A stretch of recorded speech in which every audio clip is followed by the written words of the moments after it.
Late summer and fall are the perfect time to search for fungus. After late summer rains, cooler temperatures at night, the fungus start growing in the forest. Let's see what we can find. Over here I see a giant puffball growing. These are a fairly common fungus, very easy to identify. They're large, white, spherical shaped fungi that as the spores mature, they turn brown inside. And hence it gets its name puffball.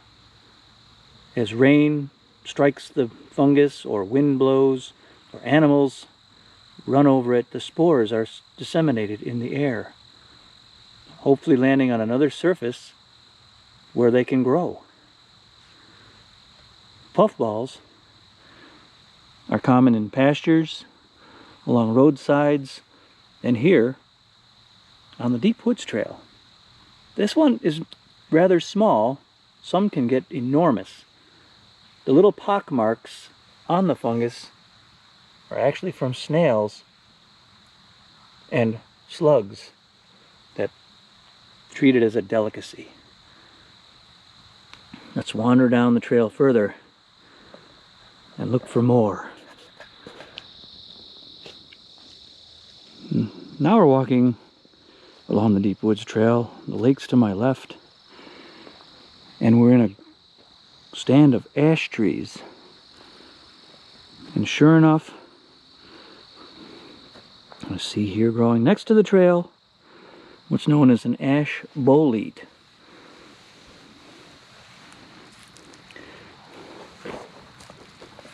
This is a basidiomycete, but unlike other basidiomycetes, it doesn't have gills. It has a porous surface. In this case, sort of spongy. It grows in association with ash trees, and it's kind of thicker. It almost looks like a shelf fungus shape, which we'll talk about later. But this one grows with ash trees. Fungi are decomposers or parasites, and in some cases they benefit trees by growing within their root systems. We'll talk more about that later, but right now we see this very interesting ash bolete. The surface is fleshy and it's very thick. And like I said, the underside, unlike the guild fungi, is porous and spongy. Hopefully we'll find other bolete species with similar structures, but again, they're still within the class basidiomycetes. And from the trail, I could see a distinct white fungus growing on this dead beech tree. This one's a fantastic looking fungi. They're in a group called the tooth-combed fungus. This one is Hericium corloides, and I'm sure we can find its cousin down the trail. It's a basidiomycete, but it doesn't have a gilled spore surface. It's a coral-looking fungus with its spore surfaces on the little combs or teeth. And this is, again, a decomposer. We see it a lot on beech trees here at Beaver Lake. It's a real interesting looking fungus. And we just came upon another beech just off the trail with some fungi. Again, a white fungus, but these are a little far gone. These are oyster fungi. See, the beetles and other insects that depend on them have already laid their eggs and are thriving inside of these mushy fungi. This one's a little bit more fresh. Again, it's a guild fungi. Has this distinct smell like anise. Oyster fungi you can buy at the grocery store. Of course, you wouldn't want to buy this guy. It's a little bit far gone. Another common fungus.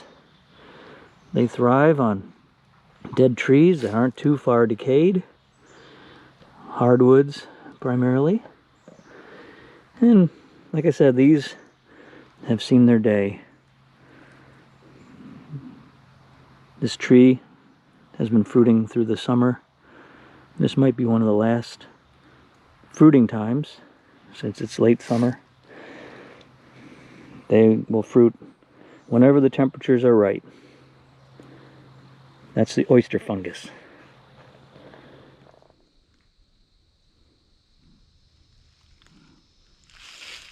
So look up again, just off the trail, deep woods trail. Some beautiful fungus called the sulfur shelf. You can see where it gets its name. Brilliant yellows and orange. This is a brand new cluster. It's very soft. Again, another polypore. Porous surface underneath. Wood decayer. Also called chicken of the woods.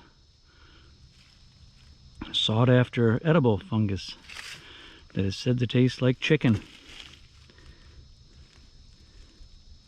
This is a brand new cluster that probably started growing yesterday after the rains. Grows on deciduous trees, and will get a little wider and fanned out, but you can see the orange colors and the yellows giving its name. Sulfur shelf fungus.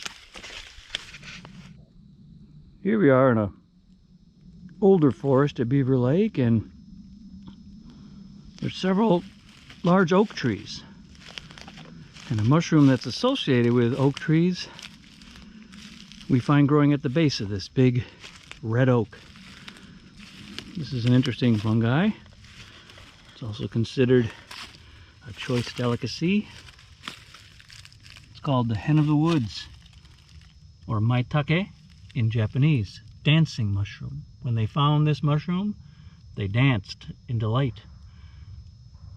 This is a polypore that is associated with, like I said, red oaks. The mycelium intertwined with the roots of the tree and the rootlets, offering protection from desiccation by trapping moisture. In return, the mycelium absorb nutrients given off by the roots. The mycelium also protect the roots and the rootlets from bacteria and other decomposing parasites and organisms. This type of relationship is a commensalistic, mutualistic relationship, or symbiosis. Both benefit. The tree benefits and the fungus. This is called a mycorrhizae fungus. Myco meaning fungus, and rhizae, the rhizomes, roots of the tree. This is a common occurrence in the forest, where trees and fungus coexist and mutually benefit from each other. The hen of the woods, maitake.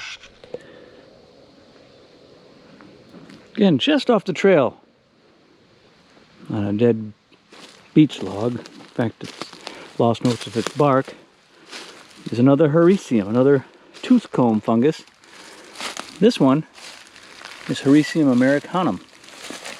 Sometimes it's called bear tooth comb. You can see the icicle-like teeth hanging around the outside.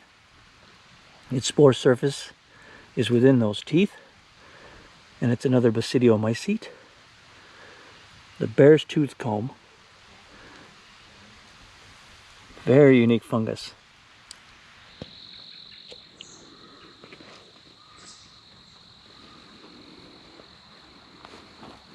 Here's an example of a guild fungus, and showing very clearly that a lot of fungus are decomposers of wood.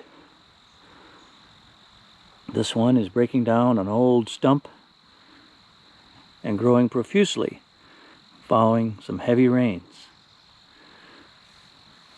The underside of this fungus has small gills. Within the gills are organs that produce the fungus called basidia. So this type of fungus is called a basidiomycete. Most of the fungus that we eat and most of the fungi that you see, the larger species, are basidiomycetes. The puffball we just saw is a basidiomycete as well.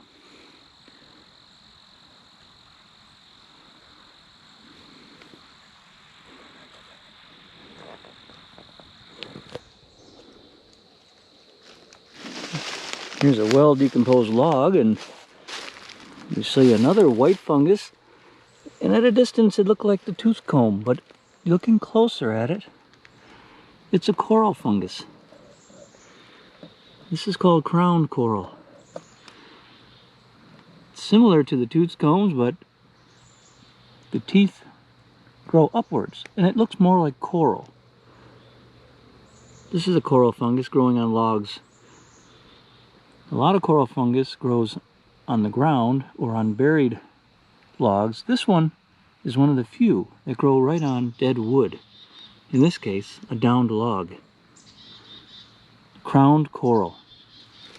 Another unique fungus found in the forest.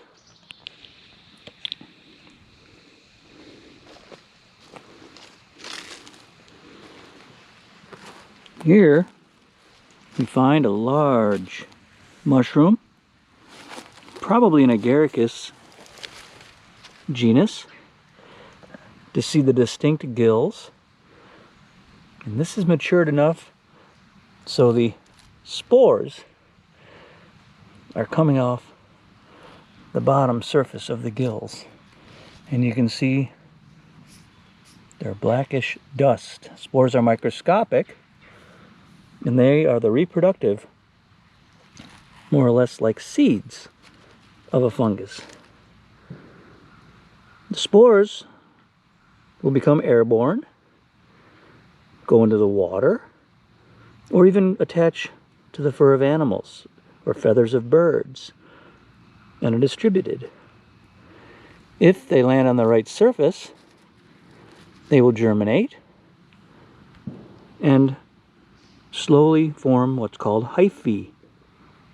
The hyphae will spread out underground, not like roots, but it's actually the main part of the fungus.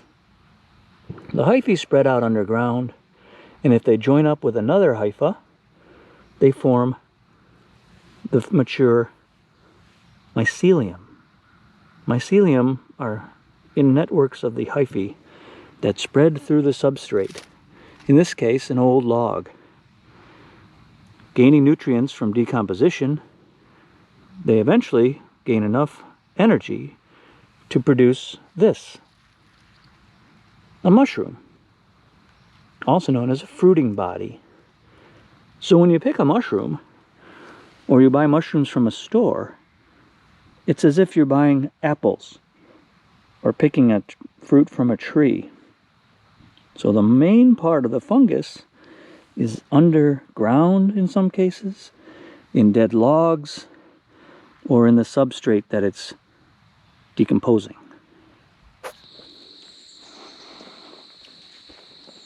Up ahead here, striking cluster of white fungi.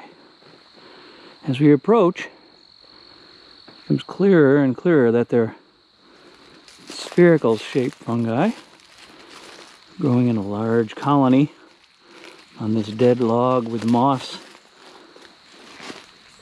These are another species of puffball. These are called pear-shaped puffball.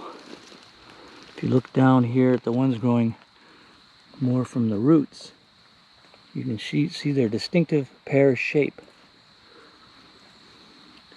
These, like the giant puffball, will mature and eventually the spores will dry inside and then puff out into the air when a heavy rain occurs or a wind brings the spores out to land on another log and begin the process all over.